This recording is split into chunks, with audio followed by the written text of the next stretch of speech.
Welcome to PseudoPod, the weekly horror podcast. What follows is horror fiction read in tooth and claw, and not for the faint-hearted. Consider yourself warned.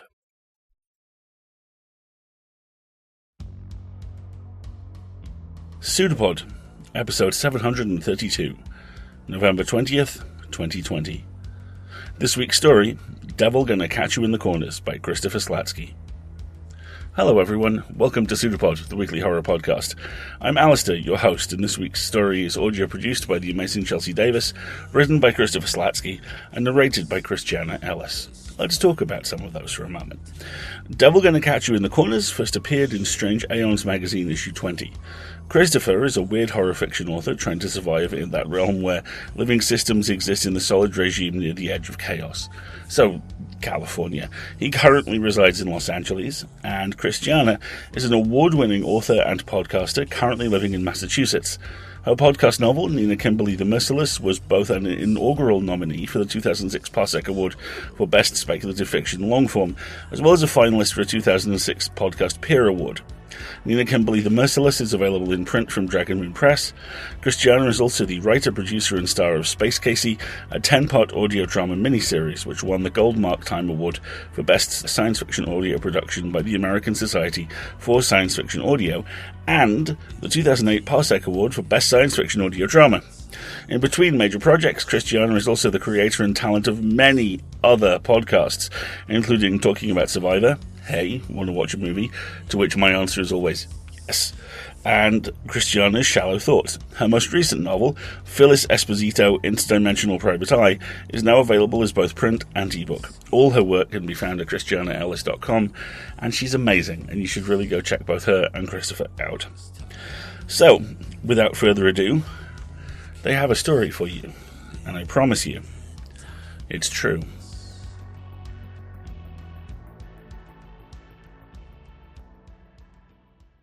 Devil Gonna Catch You in the Corners by Christopher Slatsky.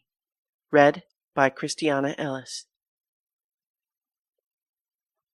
Thursday, 8th March, 1849. It has been a trying journey over narrow deer paths and rutted trails. Heavy branches of ancient oaks cast the way in shadow, yet I continue to write my thoughts in my diary, what Father mockingly refers to as belles lettres.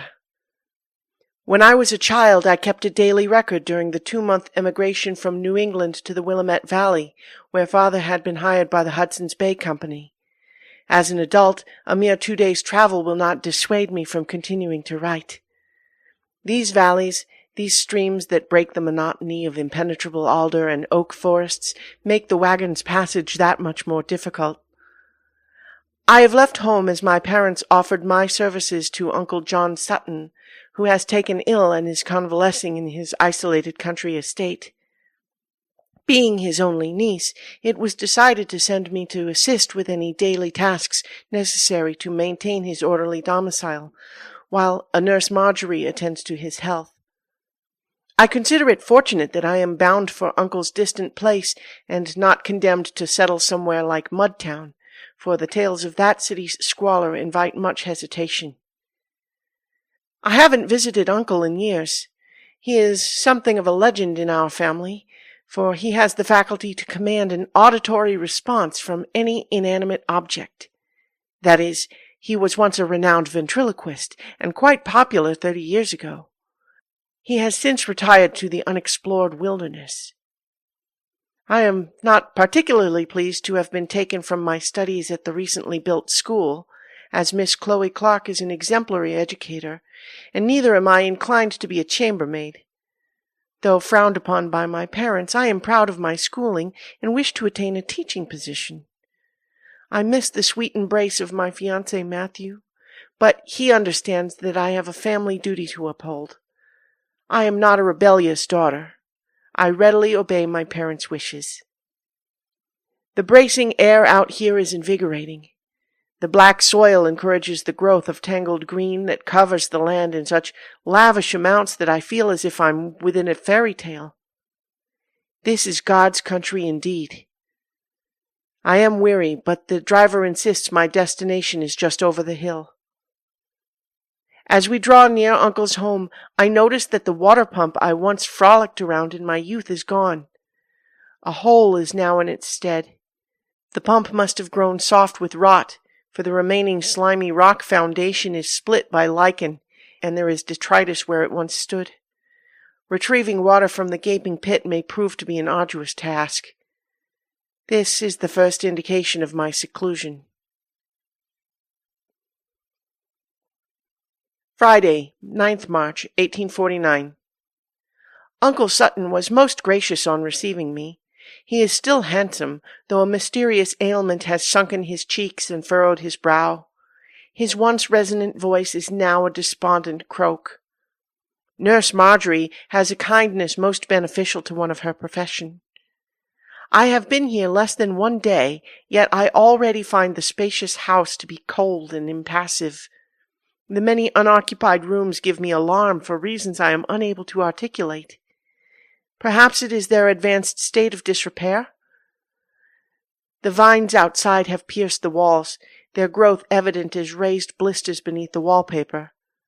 An unpalatable gloom hangs over all. Despite my reservations, I am quickly acclimated to my new station. Though not one to enjoy scullery work, I am an accomplished cook. This afternoon I prepare a supper of sorrel soup and skewered larks done to a turn, basted with sage butter. The birds have been provided by Daniel, the hunter Uncle hired to provide game and fowl and fish, as well as fruits and vegetables from the nearest town a day's tramp away. I assume he is also the one responsible for chopping and stacking the monstrous pile of cordwood out back. He reluctantly introduced himself this morning. Daniel is taciturn, a roughly hewn man with a tobacco-stained bushy beard. His hands bear copious scars. Uncle and Marjorie are appreciative of the meal. Uncle says he has subsisted on a diet of milk and hominy for far too long. Now he warms his aged blood before an oak and applewood roaring fire, imbibing a wine and honey concoction of his own invention, while Nurse Marjorie stands at his side. I would have preferred a cherry bounce, as I find Uncle's cordial disagreeable, lingering on the tongue in a most unpleasant manner. Saturday, 10th March, 1849.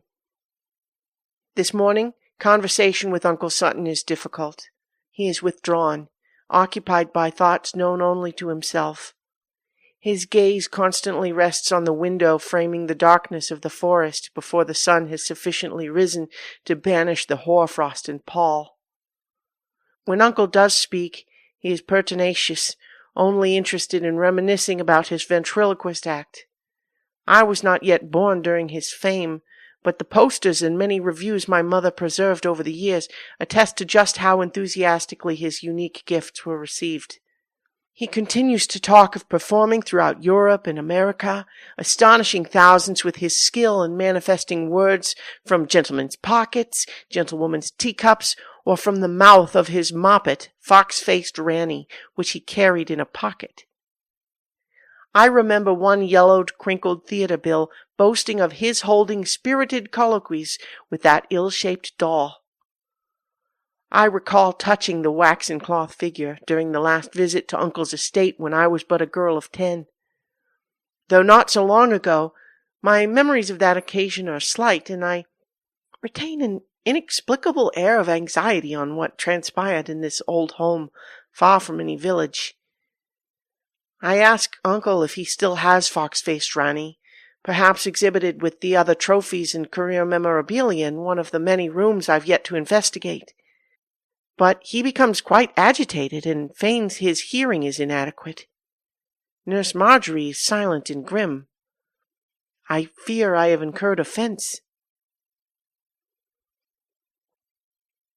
Afternoon. A strange occurrence. I enjoy the birdsong from the woods as I prepare supper, but notice it is slightly queer-sounding, as if mimicry is responsible for the tune. I will speak to Uncle Sutton on this matter. I do not appreciate him practicing his auditory illusions in an attempt to frighten me. I am not comfortable attracting attention by malicious prank. I find this odd, however, as Uncle is in his study, reading, while Nurse Marjorie prepares medicine. I cannot imagine how one could possibly project sounds through the thick walls and closed doors over such a distance. But I am certain that birdsong is false. A chill now resides within my breast. My demeanor is darkened. I will busy myself with peeling potatoes and gathering water from that foreboding well. The thought of chores illuminates my mood from black to gray. I have contracted a parching fever. I never see any of the birds.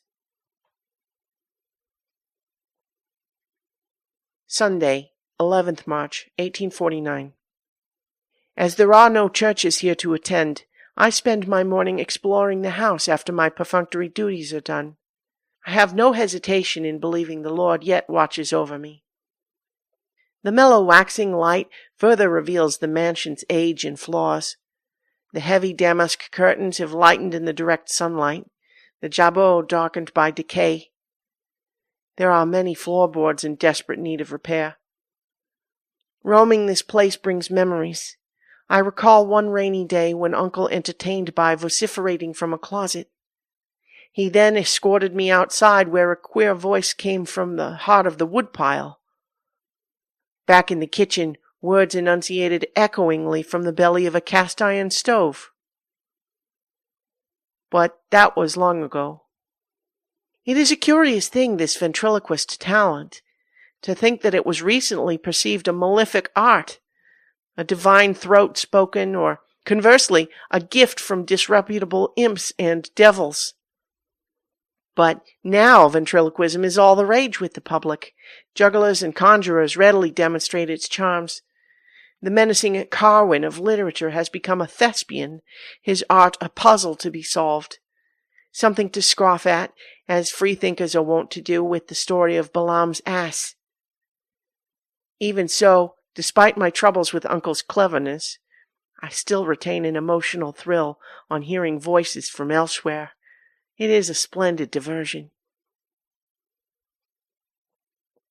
Afternoon. In my explorations, I inadvertently come across the room where Uncle has stored his doll-houses. A brief explanation. Uncle was celebrated for the billoquist skill of making his speeches echo from various doll-houses he'd place about the stage.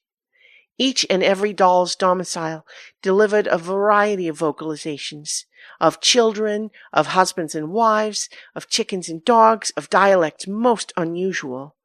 He'd created a host of characters to interact with in his show, personalities that chattered from dollhouse to dollhouse. Judging by the fresh paint and unblemished wood, Uncle has managed to carve several impressive structures during his convalescence. His carpentry skills remain unsurpassed. The woodwork is exquisite. Even now I look about the room and marvel at the handmade craftsmanship, the meticulously designed appliques. Each house is attired in the architectural details appropriate to their era. It is good that Uncle manages to busy himself with a pastime to cultivate his mind, as well as nurture his blood and muscles through physical exertion. His recovery has been a trying one, and I am pleased my visit has coincided with a lilt in his spirits. Though I seem to have acquired an intestinal disorder. Such are the conditions one suffers when drinking well water in remote regions. Several older doll houses remain in a corner of the room. There are holes in their ceilings. Paint peels from the exterior. I find sorrow in their neglected state, sobered by the inevitability of time. Late evening. Those wondrous dollhouses have entered my sleep. I've taken to dreaming of living within those petite homes, supping from minuscule plates at tiny tables, sleeping on soft, delicate, inviting beds. I am small and happy and wander the halls freely. I exit my blissful dream when I see something moving outside the dollhouse window. That moment of surprise jolts me awake. I immediately recorded these thoughts. Oh, what wondrously crafted works! Monday, 12th March, 1849. I have nothing of interest to document today. Tuesday, 13th March, 1849. Tonight, while fetching water, I heard a child giggle my name within the well. I dropped the basin in surprise, but quickly became vexed and shouted into the hole, "I am not amused by your tricks, uncle!" The child's tittering ceased, though I retained a distinct impression someone was down there, squatting in pitch darkness, waiting for me to leave before he continued whatever games he was playing below. I couldn't be sure of such, as it was too gloomy to see the bottom. It was a most disconcerting feeling, though I know it was only imagination made fervid by the falling sun, thickening shadows between the trees, like a dark velvet sheet stretched across a proscenium arch, as in one of the curtain-raising black art magic acts before Uncle's shows. In fact, if I hadn't known there were sparrows returning to their nests for the night, I'd have said those pale shapes dancing in the air between the pine branches could have very well been bones held aloft by black-clad assistants. The thought persisted as I walked back to Uncle's house across the wide field, the gloaming dispersing curious shadows across the ground. Upon returning to my room, I quickly wrote this entry. Wednesday, 14th March, 1849. Despite what I fear may be a touch of bilious fever, I decide to enjoy the fresh air.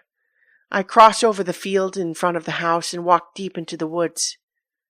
After an hour's walk, I find an old round stone barn, reminiscent of a structure I'd once seen in Hancock.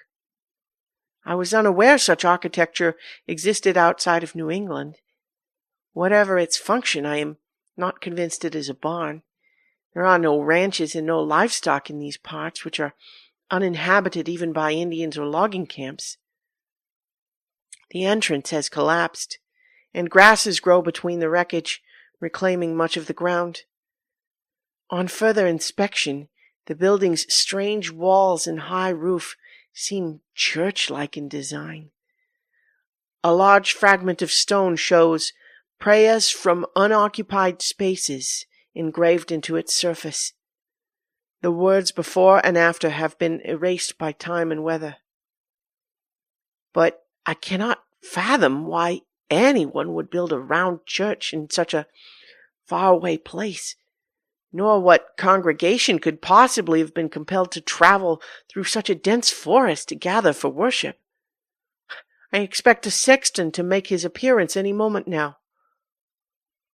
Father once told me they built round barns so as to avoid corners, for evil spirits and demons hide in the shadows of such places. "Devil gonna catch you in the corners," he'd say to taunt me when I was a child. I'm not aware if any churches have been raised with this superstition in mind. Perhaps I will ask Uncle Sutton. I eagerly return through the woods, for that structure fills me with a rapturous fright, as if I am on a precipice, yet unable to step away to safety. In my haste I pass the well.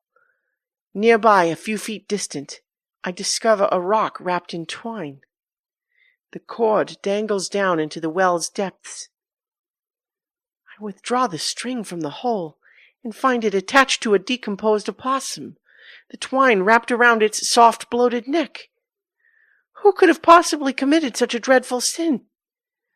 I hold the hunter Daniel accountable, with nothing to substantiate my suspicions.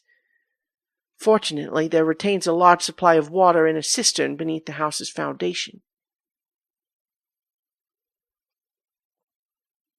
Thursday, 15th March, 1849. My nightmare follows thus. The ground is covered with many holes. I walk over the field towards the forest. In that certainty common to dreams, I sense that plumbing the hole's depths will prove futile, for they have no bottom. I hear whispers emanating from the openings. I pass by these ominous depressions, stepping gingerly so as to avoid slipping into their breadth. The nearer I draw, the more frantic the whispers grow. They repeat my name, Charlotte! Charlotte!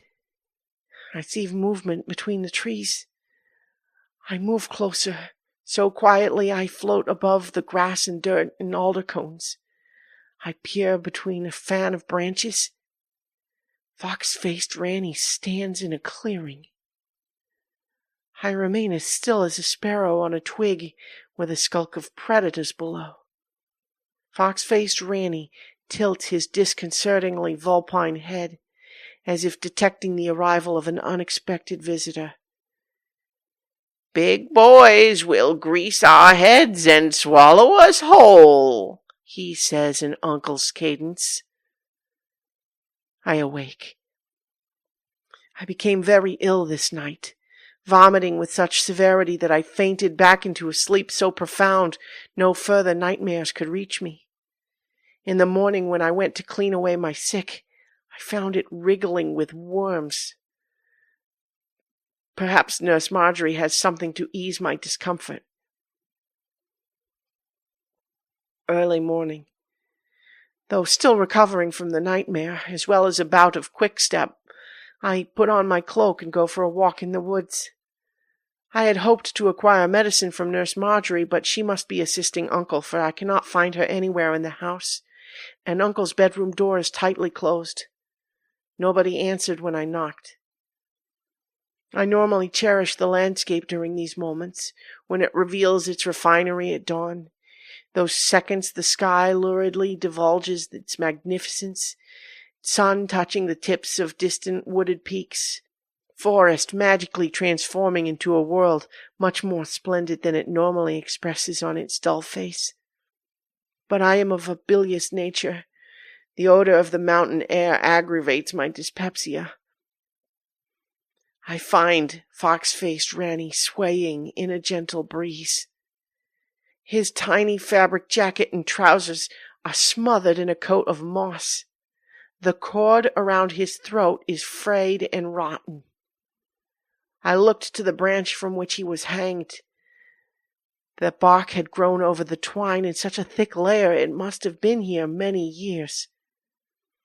I am perplexed as to why Uncle came this far, to clamber up a tree to hang his moppet.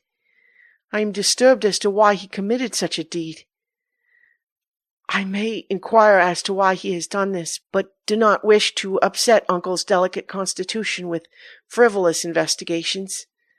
I want to avoid angering him as I did before on mentioning the doll. I return to the house. I take a path that keeps me from passing near the well. Friday, 16th March, 1849. I have nothing of interest to document today. Saturday, 17th March, 1849. While preparing Uncle Sutton's bed after a restless night's sleep, I find a diary beneath a pillow. He is currently outside, taking his constitutional with the assistance of Nurse Marjorie. I am ashamed to admit I peeked inside the book. It is a shocking and gratuitously carnal account of Uncle's dreams and hallucinations. I feel rather ill on exposing myself to these lascivious musings. I will only record a brief excerpt of what I can recall. I am loath to elaborate with such language. Fox-faced Ranny stands over my bed. He possesses the soft features of youth, plump-faced and wide eyes, but his tiny body is withered with age, spoiled and wrinkled as the overripe skin of an apple. His prick is erect. He hovers in the air at the side of my bed, moaning most disagreeably, a plaintive cry, as if my knee figure has yet to master his vocal cords, heartily practicing for my benefit. I am paralyzed during this vision and pray the waking nightmare will cease. Ranny grunts and squeaks. I recognize my own voice channeled from the depths of his belly. I awake, but my words, curiously distorted, still resonate within the walls. I must be mistaken, for I hear, "As the acorn is to stately trees, doll-houses are to sprawling mansions." I know not what this is meant to convey.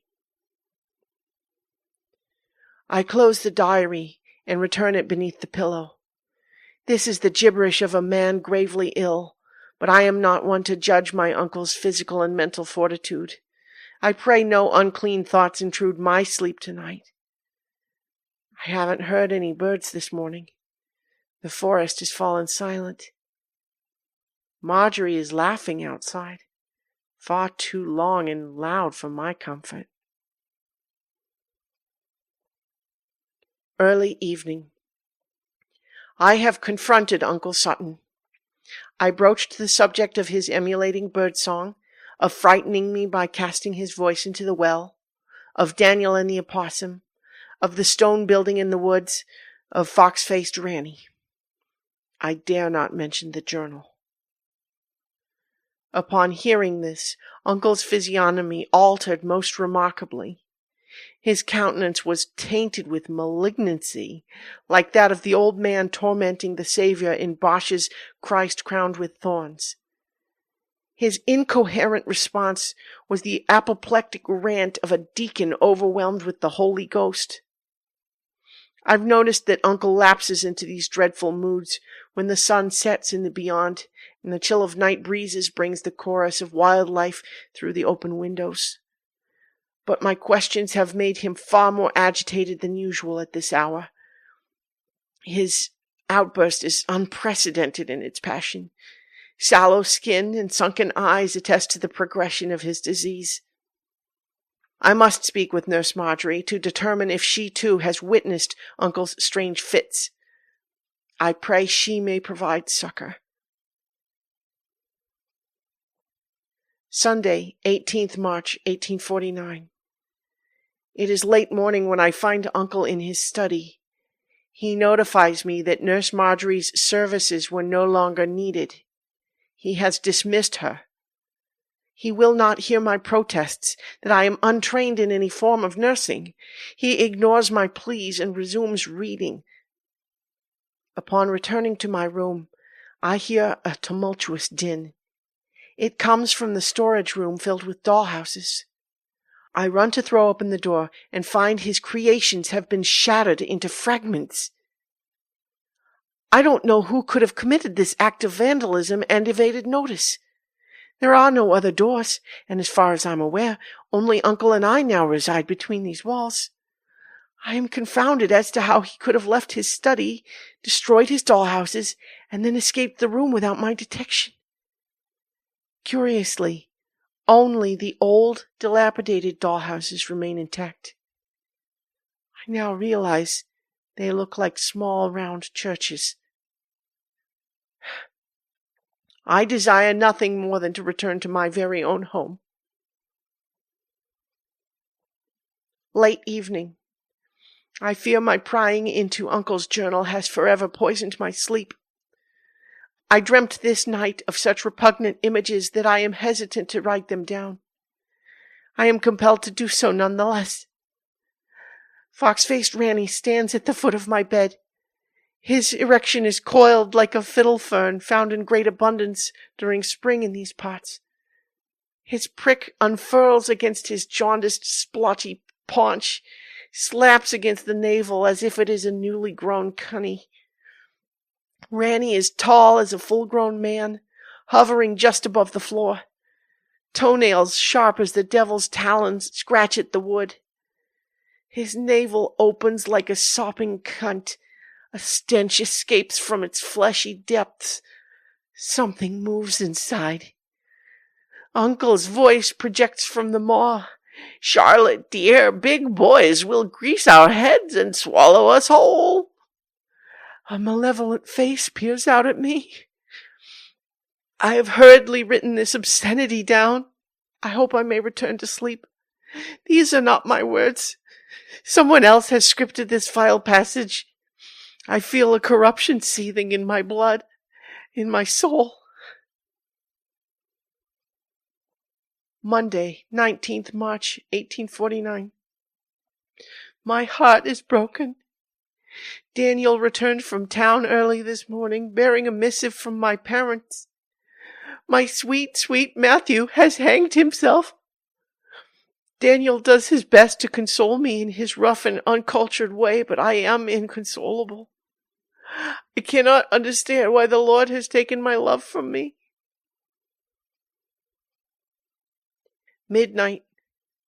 I awaken to hear myself concluding a sentence whose precise words escape me. Perhaps I've been repeating a litany in my sleep, for I sense I've spoken a prayer of sorts, unbidden, as if quoting a beloved poem. I search the house. Uncle Sutton is nowhere to be found. I know not where he has taken leave. I found a note in the study. It is written in Uncle's trembling hand. Daniel has gone far away. I know not where. I fear for Marjorie's safe transition. I am no longer who I once was, and the new me speaks such atrocities. May the Lord preserve us from that which sullies the blank spaces that were once blissfully unoccupied. Goodbye, dear Charlotte. Pray for me. Despite my concern, I am exhausted and struggle with an aggressive fever. I relax in Uncle's study and read until sunrise, amongst the volumes of blotted sheepskin, moldering manuscripts, and bound editions. I'm distracted by odd sounds deep within the house. Unable to finish any sentences, I find myself plucking at the spines losing their stitch. Curiously, I no longer lament my dear Matthew's tragic fate. I will worry about Uncle Sutton tomorrow, for I can do little in my state. I dare not leave the house. The nearest haven of civilization would take me far too long to reach, and I must stay here in case Daniel returns with game, or perhaps even Marjorie, forgetting some item necessary for her work. I pray they will bring news of Uncle's whereabouts. I am filled with a strange apathy. I regret not becoming a rebellious daughter long ago. I'm no longer a meek girl. I am anxious to accept my independence. My waning health and the dimming sun send me back to bed. Sunday, 25th March, 1849. Daniel the hunter has yet to visit again. Marjorie has yet to return. I've seen no other soul for many days. The larder is more than sufficiently stocked with jarred foods and canned meats. If necessary, I may stay for months. The house is covered with layers of grime and soot. I do not know why there has been such a hasty accumulation. My hair is tangled, my clothing clotted with filth. The wind whispers my name. I am no longer filled with an acute longing to leave this house, to return to my studies, to go home again. I have little but sorrow awaiting me there. I look out the window as I prepare tea. The oaks and cedars have formed a strangely circular pattern, as if aspiring to become curved walls. A clump of bushes at the forest's entrance suggests a wide entryway, the trunks beyond a sturdy door. There is a delicacy to the manner the branches and leaves and saplings spread, their varied colors interwoven to create side gables and many windows arranged in strict symmetry. The forest canopy is now a roof. A thought comes to me. As the acorn is to stately trees, doll houses are to sprawling mansions. There is movement in the forest. I no longer believe those pale shapes I viewed several days ago to be birds. I pray aloud. I am suffused with a sacred thrill on wondering how sweetly the Lord's numinous pronouncements will saturate my soul with such great love. As my pitch rises, I hear my prayers emerge from deep within the forest, reflected back to me in a multitude of utterances. I do not recognize any of the voices. not even my own.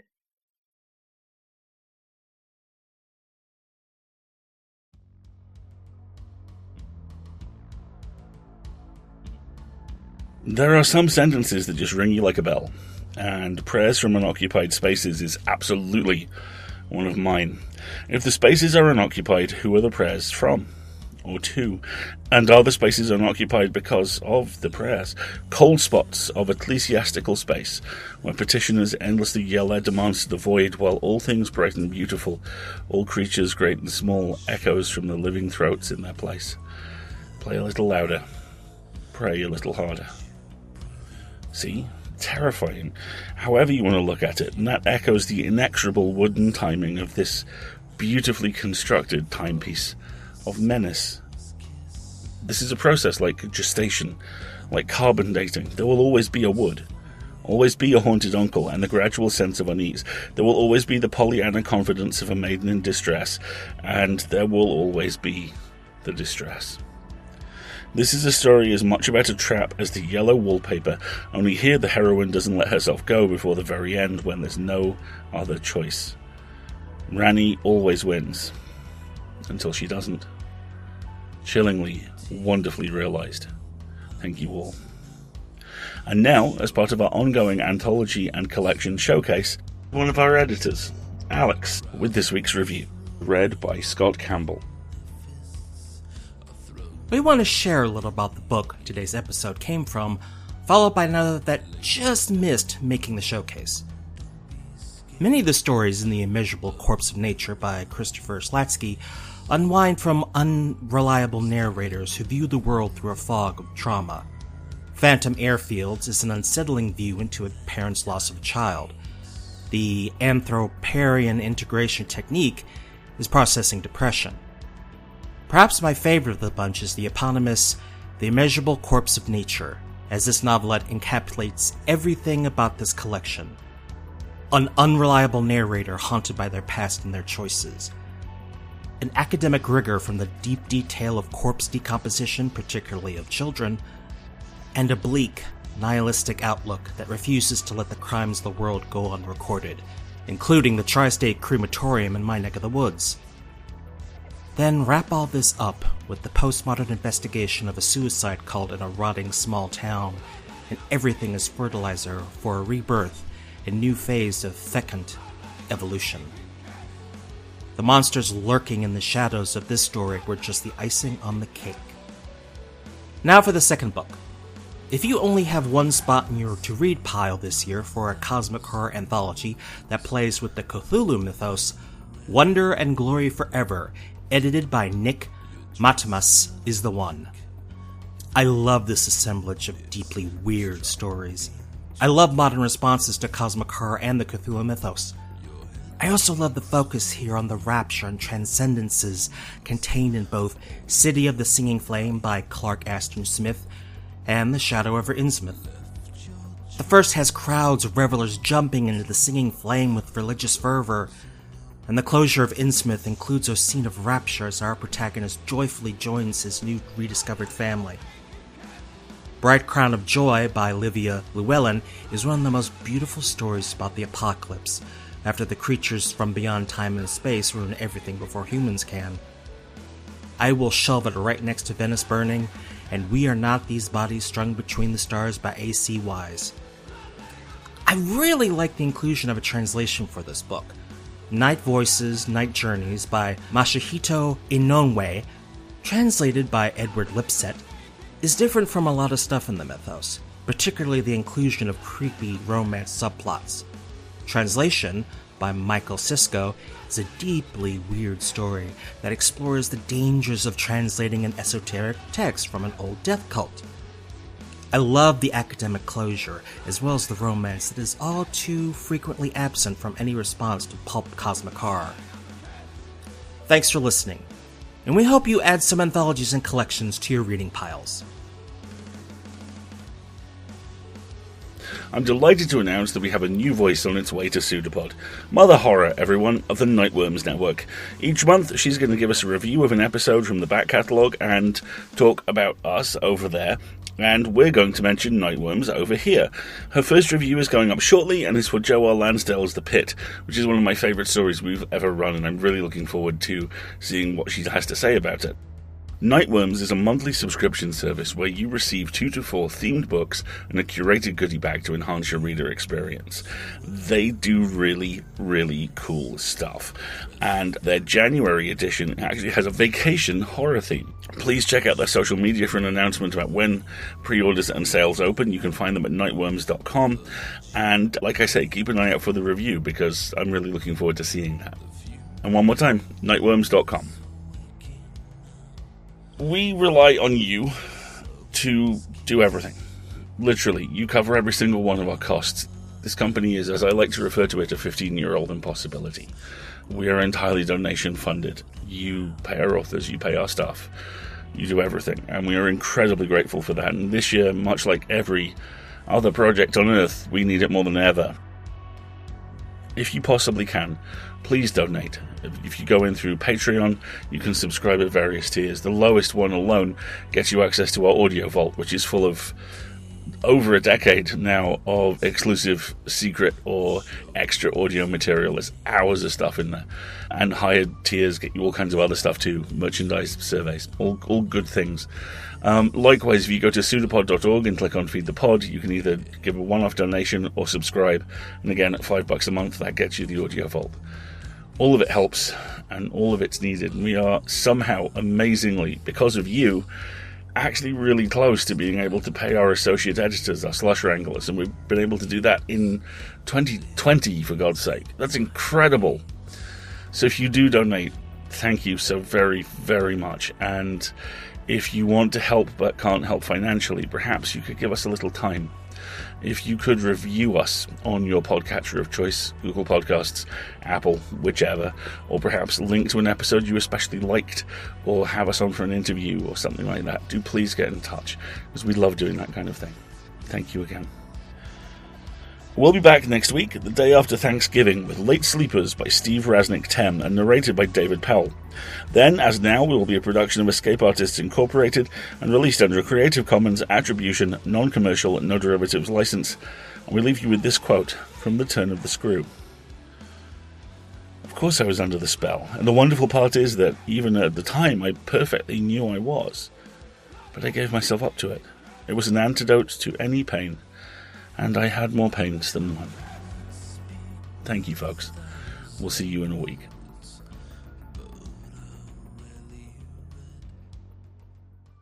It's a pseudopod. It's a big foot. It's all about podcasts these days.